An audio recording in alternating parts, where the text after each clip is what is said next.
Assalamualaikum warahmatullahi wabarakatuh.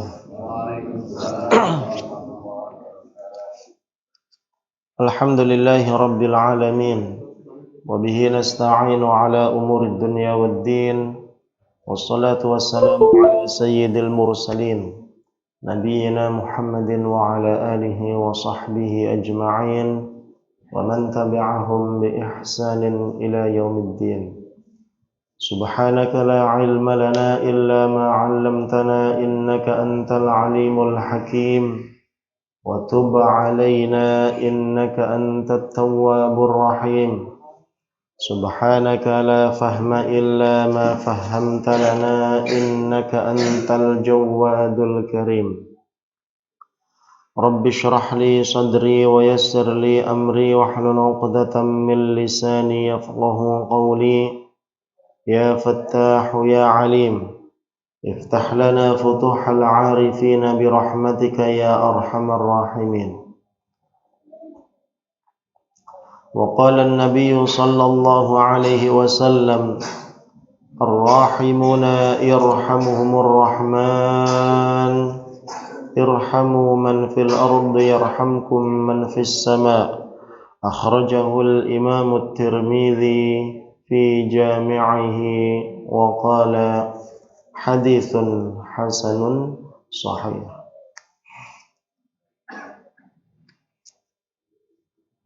Jemaah rahmati Allah, insyaallah di pertemuan kita kali ini kita akan melanjutkan pembacaan hadis Rasul sallallahu alaihi wasallam.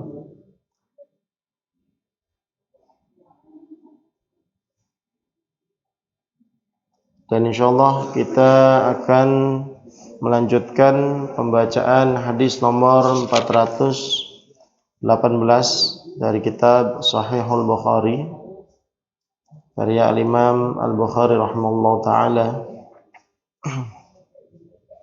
418, 420, 421, 425 dan 427 insyaallah.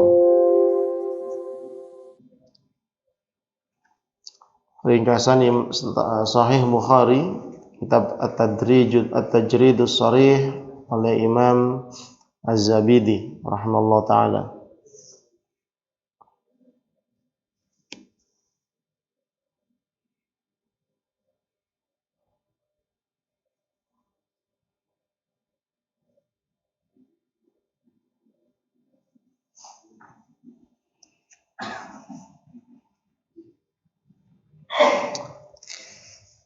Hadis 418.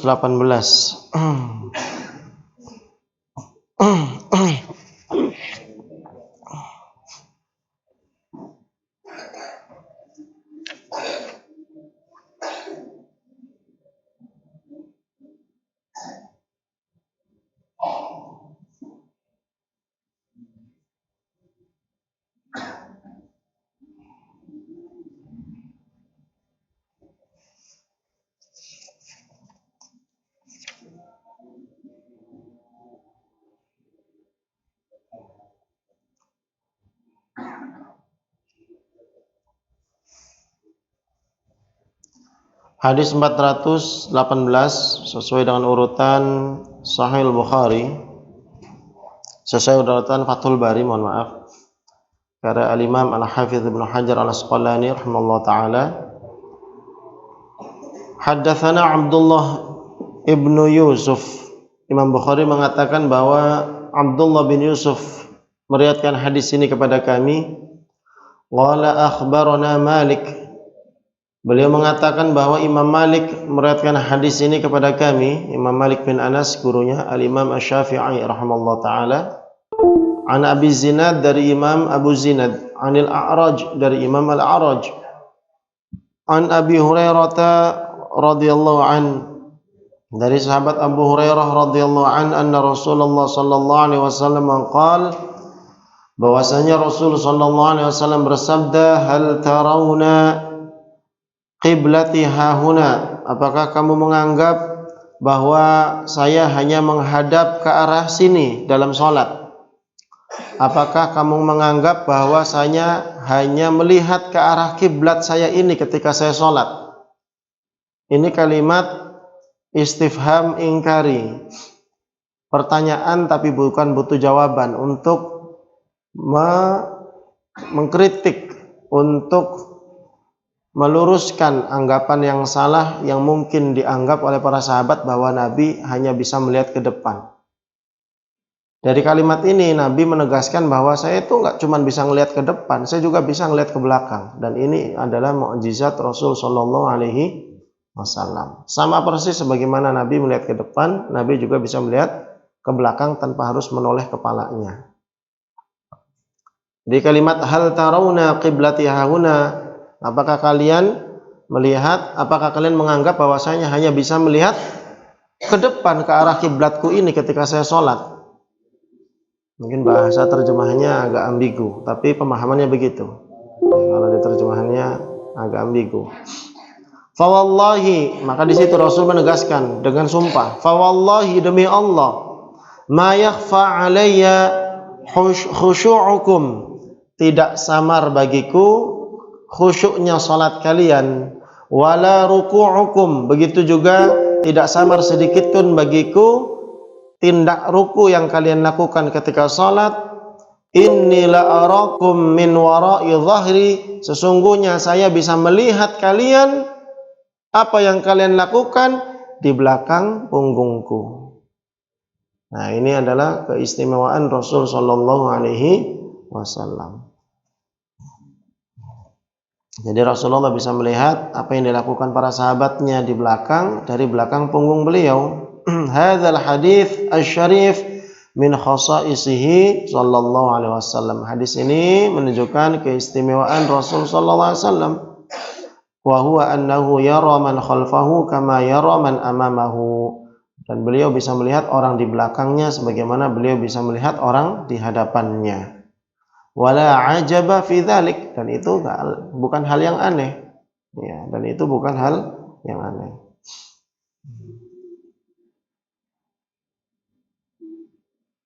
Nah, Rasul SAW banyak sekali keistimewaannya, bisa mengalir air dari jari jemarinya.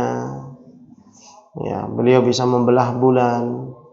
Ya, beliau bisa berbicara dengan benda-benda yang tidak hidup. Ya. Itu adalah keistimewaan Rasul SAW, bisa mendengar bahwa benda yang tidak hidup bertasbih kepada beliau.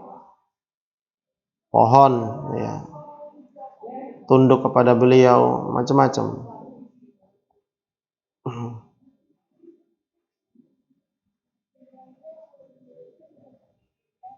Wa sababu wurudi hadzal hadits, jadi sebab munculnya hadis ini sababul wurud. Kalau di ayat itu sababun nuzul, kalau di hadis sababul wurud. Asbabun nuzul, asbabul wurud.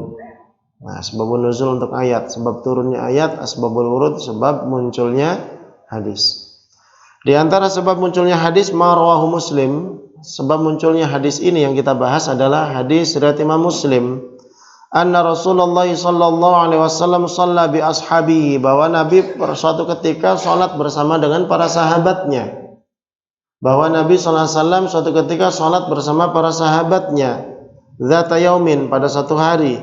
Falamma qada salatahu, ketika beliau sudah selesai dari salatnya, aqbala alaina biwajhihi, kemudian beliau menghadap kepada kami, kepada para sahabat waktu itu.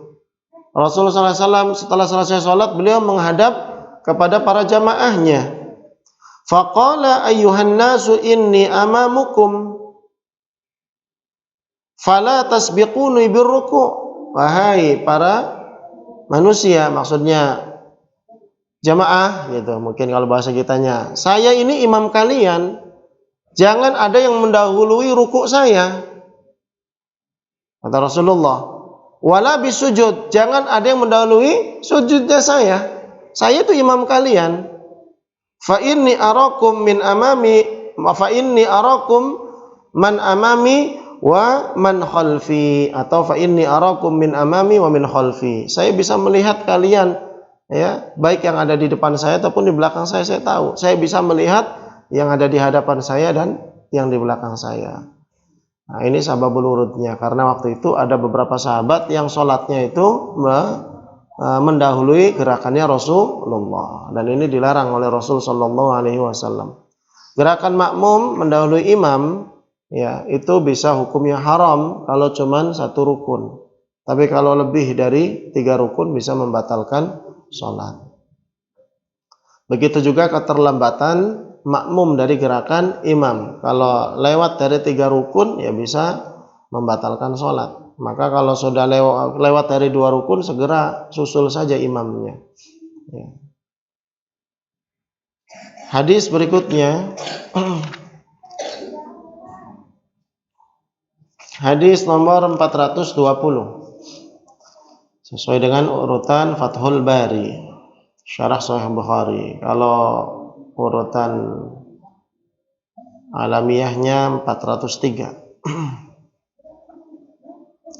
Hadis 420, haddatsana Abdullah bin Yusuf. Imam Bukhari mengatakan bahwa Abdullah bin Yusuf meriwayatkan hadis ini kepada kami.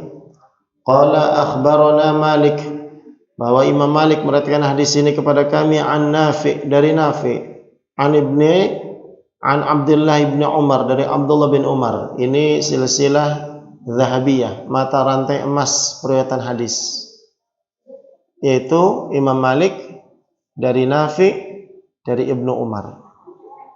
Ini kualitas sanad tertinggi di dunia, terbaik di dunia, disebutnya mata rantai emas, yaitu Imam Malik dari Nafi dari Ibnu Umar. Nah, Imam Malik gurunya Imam Syafi'i. Nafi ini adalah mantan budaknya Ibnu Umar yang jadi perawi hadis, jadi ulama besar tabi'in. Ibnu Umar anaknya Umar bin Khattab, sahabat Rasul sallallahu alaihi wasallam. Jadi ini disebut dalam ilmu hadis sebagai silsilah Zahabiyah, mata rantai emas. Ini sangat istimewa, ini terkuat dari semua sanad hadis, terkuat jalur ini. Dari Malik, Nafi, Ibnu Umar. Nah, Imam Bukhari dapat periwayatan juga dari jalur ini lewat Abdullah bin Yusuf. Abdullah bin Yusuf muridnya Imam Malik.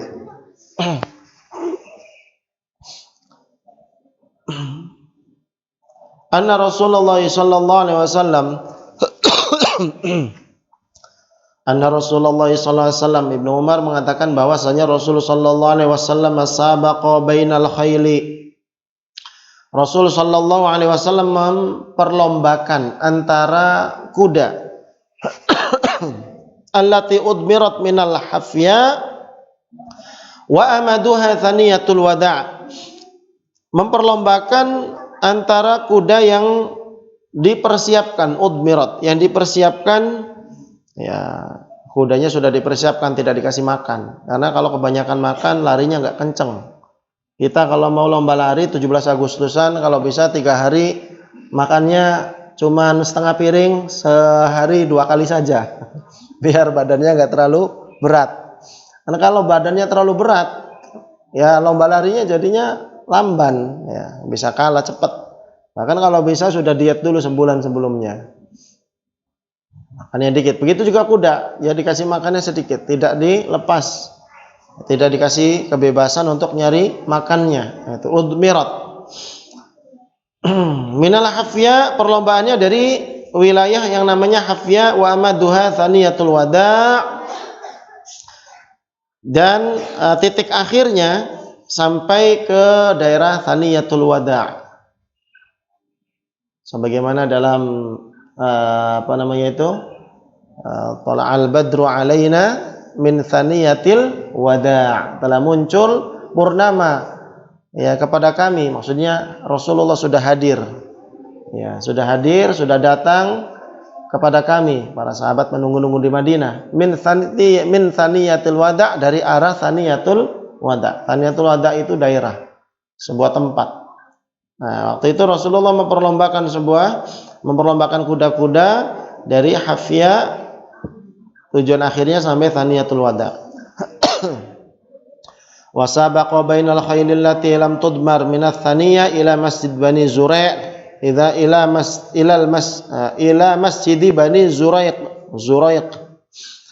Dan Rasul sallallahu alaihi wasallam juga memperlombakan kuda yang tidak dipersiapkan untuk pacuan, ya, dimulainya dari Hafya sampai Bani Zuraiq.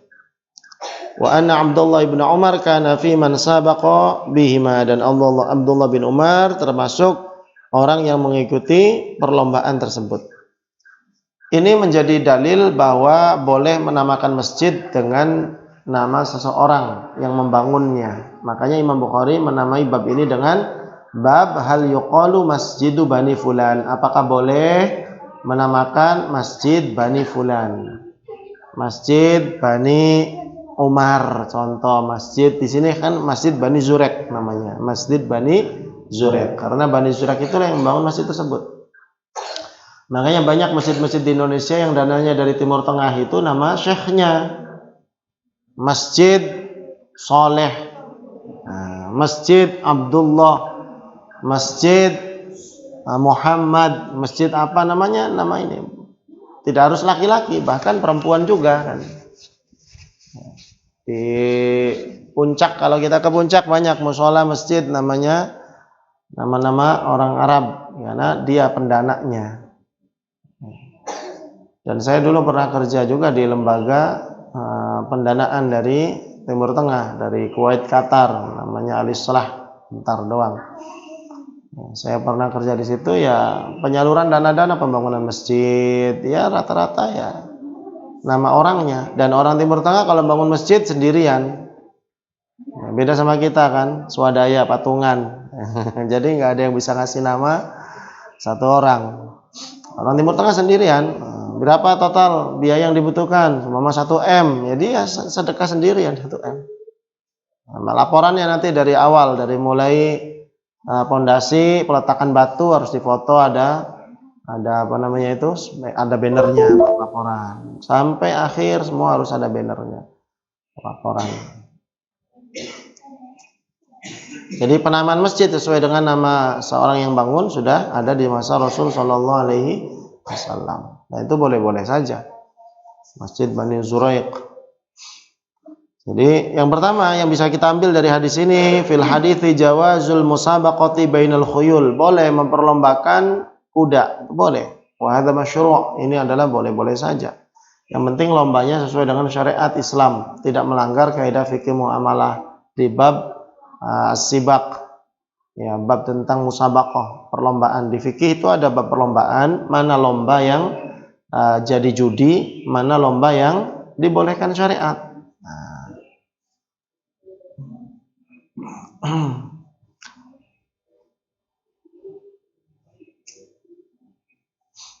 Kemudian yang selanjutnya, wa fihi anna sibaqa yushtaratu ay yakuna bi khairi rihan. Wa idza kana bi rihanin famin tarafin wahid. Maka lomba enggak boleh ada apa namanya itu? Ada taruhannya. Lomba enggak boleh ada taruhannya. Kalau ada taruhannya, maka famin tarafin wahid, maka dibolehkan dengan syarat dari satu pihak saja. Dari satu pihak. Contohnya nih, kalau kamu bisa mengalahkan kuda saya kasih kamu 100.000, nggak masalah. Jangan dua pihak. Kalau kamu yang kalah, kamu juga bayar 100.000 ke saya. Contohnya gitu. Itu nggak boleh. Kalau dari dua sisi, dari dua peserta yang mengikuti, semuanya harus mempertaruhkan, itu nggak bisa, nggak boleh, atau haram. Kalau dari satu sisi saja yang siap nggak apa-apa, atau dari pihak luar, dari pihak lain yang mempersiapkan hadiahnya, itu lebih nggak apa-apa lagi. Jadi murni peserta lomba, nggak ada yang mempertaruhkan miliknya, tapi orang lain yang siap menyiapkan hadiahnya, pihak ketiga, nggak masalah.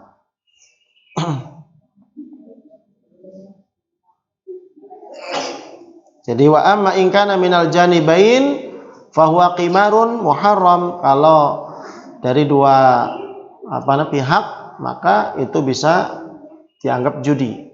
Jadi kalau seandainya taruhannya dari dua pihak yang mengikuti lomba, maka itu dianggap judi. Ini hati-hati buat peserta lomba-lomba Agustusan, lomba-lomba acara-acara yang lain. Ya, jangan sampai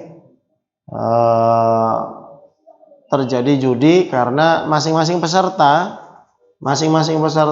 itu diharuskan membayar biaya yang mana biaya itu memang dipersiapkan nanti untuk jadi hadiah. Nah, itu jadinya qimar, judi. Maka bagi panitia lomba jangan mengambil hadiah dari biaya yang dibayarkan peserta. Cari sponsor. Ya, cari sponsor.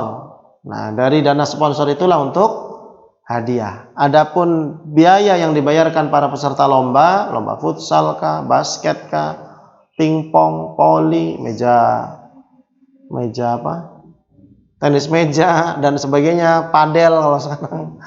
Itu biaya yang dibayarkan oleh para peserta murni untuk berjalannya sebuah lomba, untuk makan minumnya panitia, para peserta, menyewa tempat, untuk fasilitas, untuk operasional.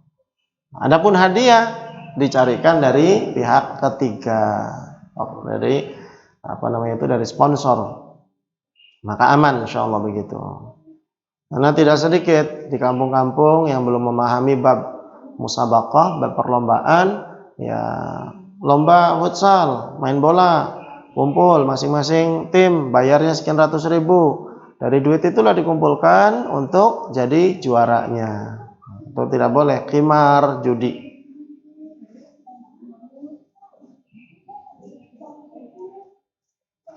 Arabi, ya.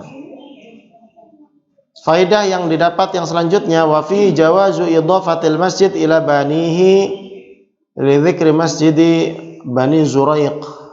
Wa li hadza tarajjama al-Bukhari li hadzal bab biqalihi hal yuqalu masjidu Bani Fulan. Wa li hadza tarjama al-Bukhari li hadzal bab biqalihi wa hal yuqalu masjidu Bani Fulan. Faedah yang bisa didapat dari hadis ini bahwa boleh menamakan masjid dengan nama yang membangunnya, sebagaimana yang dibuat bab oleh Imam Bukhari dari hadis ini. Wa fi rad 'ala man qala bi karahati idhafatil masjid ila qaum, dan ini adalah kritik bagi pihak yang mengatakan makruh menamakan masjid dengan nama satu kelompok. Au syakhsin muayyan, atau nama orang tertentu. Nah, jadi hadis ini menjadi kritik, menjadi penolakan bagi pendapat yang mengatakan makruhnya menamakan masjid dengan nama orang atau nama bani tertentu.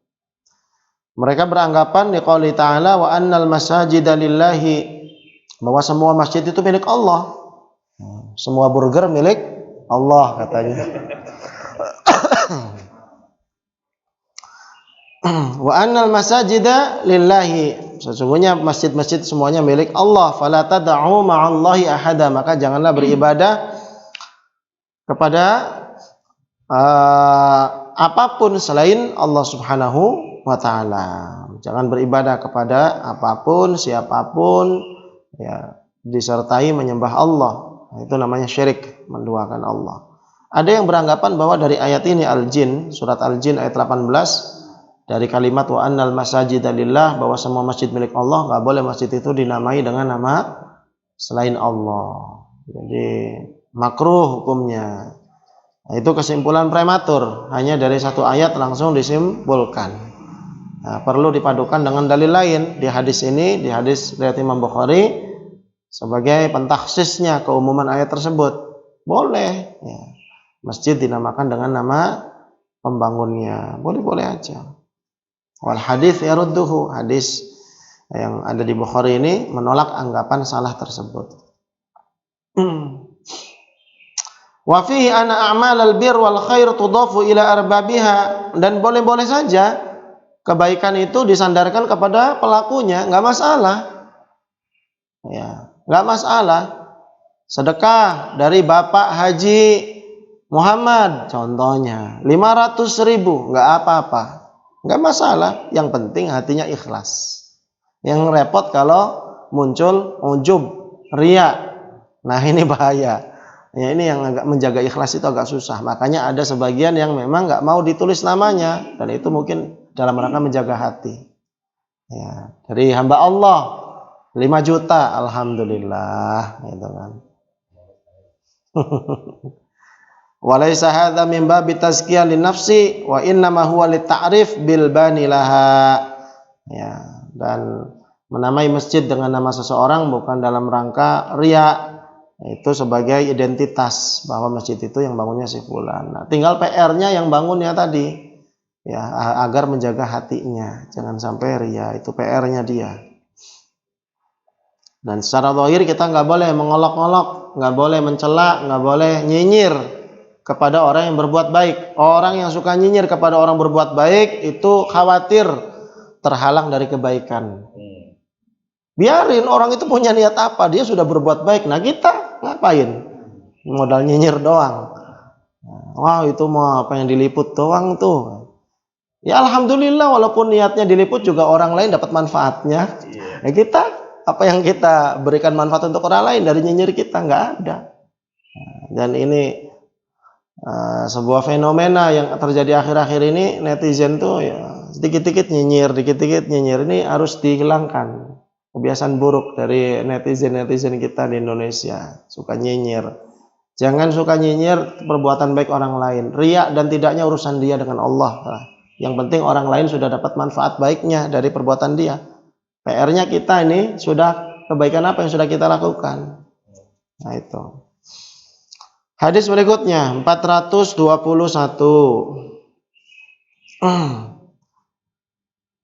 Di sini nggak ada ya, di aplikasinya 421 ya. Tulisannya di sini 422, langsung lompat.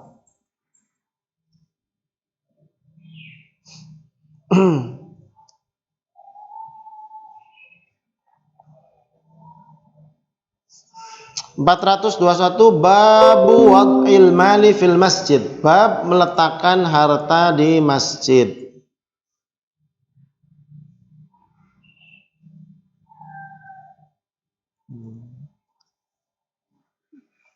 Di situ ada nggak?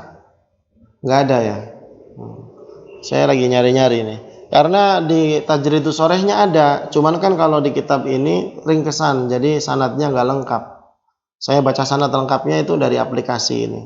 Nah, di aplikasinya nggak ada. Sebentar, saya cari dulu. 403.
Ya sudah, kalau belum ketemu saya baca mukhtasarnya aja. An Anas bin Malik, Imam Bukhari meriwayatkan di sini sanadnya dari Anas bin Malik radhiyallahu anhu, qala utiyan Nabi sallallahu alaihi wasallam bimanil minal bahraini, bahwa Nabi sallallahu alaihi wasallam suatu ketika beliau dikirimi harta dari Bahrain, jizyah, harta pajak. Wa hadza awalu kharajin humila li Rasulillah, dan ini adalah pajak pertama yang bawa ke hadapan Rasul sallallahu alaihi wasallam dari Bahrain. Jadi negara Bahrain itu dari dulu sudah namanya Bahrain. Kalau negara Saudi kan namanya belakangan. Baru 100 tahunan ini namanya Saudi. Ya, negara Saudiyah. Al-Mamlakah As-Saudiyah, kerajaan Arab Saudi. Itu nama baru. Dulunya namanya ya bukan Saudi. Tapi kalau Bahrain sudah dari zaman Rasul. Bahrain sudah dari dulu. Bahrain. Jadi Rasulullah SAW waktu itu dibawakan sebuah harta pajak dari negeri Bahrain di hadapan Rasulullah SAW. Faqala unthuruhu fil masjid. Maka kata Rasulullah SAW, letakkan saja di masjid. Taruh di masjid harta pajaknya. Taruh di masjid. Wa kana aktsara malin utiya bihi Rasulullah sallallahu alaihi wasallam, dan itu adalah harta terbanyak yang pernah dihadapkan kepada Rasul sallallahu alaihi wasallam. Fa kharaja Rasulullah sallallahu alaihi wasallam ila sholati wa lam yaltafit ilaihi. Kemudian Rasul sallallahu alaihi wasallam setelah tiba waktu sholat, waktunya iqamat, karena beliau biasanya kalau qabliyah di rumah. Ya, jadi masjid kumandangkan azan, kalau sudah masuk waktu sholat, para sahabat sholat qabliyah, sebagian di rumah, sebagian di masjid, sudah pada kumpul semua. Baru kalau sudah mulai lengkap, salah satu sahabat datang ke rumah Rasul di samping masjid, ngasih tahu, ya Rasulullah sudah siap untuk dikumandangkan iqamat.